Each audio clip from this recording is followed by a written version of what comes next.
magazine, and in a recent piece, he accused the outgoing Obama dynasty of, quote, waging war against the White House, deliberately trying to destabilize the new administration. Noah Rothman joins us now to explain. Noah, thanks for coming on.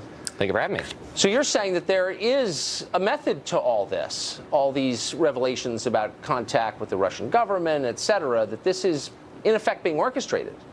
Well, Wednesday night was particularly frenzied because we had 3 stories that came out with quick succession, one after the other, all of them having the quote-unquote former administration official, the ubiquitous presence. And just about all of them are alleging that this administration is doing something that we didn't do, that this particular aspect of how the administration functions is certainly not how we function. I'm not entirely sure it's destabilizing so much as it is an effort to rehabilitate the Obama White House, particularly the foreign policy establishment, which left with a cloud hanging over it.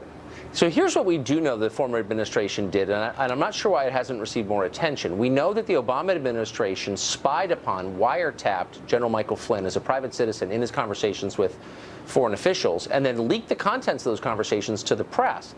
I don't think that's legal, but in any case, it is a scandal because you shouldn't be spying on your political opponents, right? Why is this not being covered? Well, it is being covered. It's being covered in the New York Times, but the context is the Obama administration left a trail of breadcrumbs for investigators to discover related to this Russia scandal. If anybody wanted to look into this information, a lot of it was, the classification was reduced, or some of it was, they just allowed people to see information that they didn't want to see. And what you're referring to is transcripts that were apparently taken of calls that were intercepted to Russian officials, which is apparently standard, but the fact that those were transcribed and related to reporters is far from it.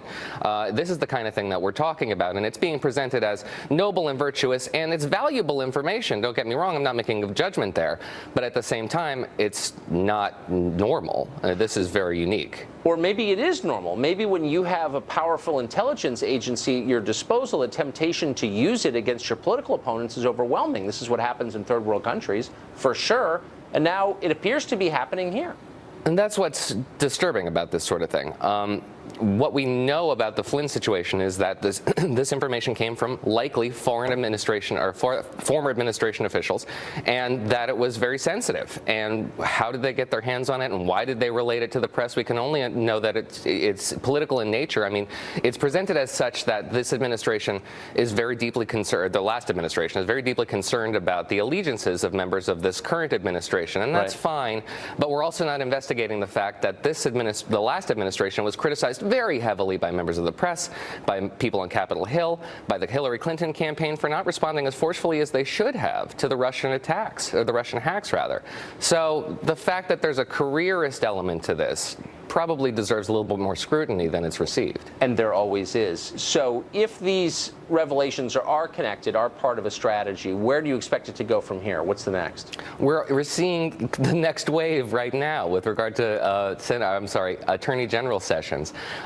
He did himself no favors by not being as clear as he could have in Senate testimony. But the information that we received, again, on this Wednesday night flurry of information, that New York Times report about the breadcrumb trail included information about former Senator Sessions' contacts with Russian officials. The Washington Post later confirmed that. All of this came from sources that were not unattributed, but who are talking very freely to the press. So I expect to see a lot more of that. And frankly, this administration probably should get ahead of some of these stories if they want to blunt the momentum. Yeah, probably. I always thought people who talked about the deep state were kind of conspiracy nuts. I don't think that as much anymore. Noah, thank you. Thank you. Good to see you. Coming up next, we bring you a gruesome case of news abuse. The press had a horrible time fact-checking the president's speech to Congress on Tuesday night. Well, we'll show you what they came up with. It's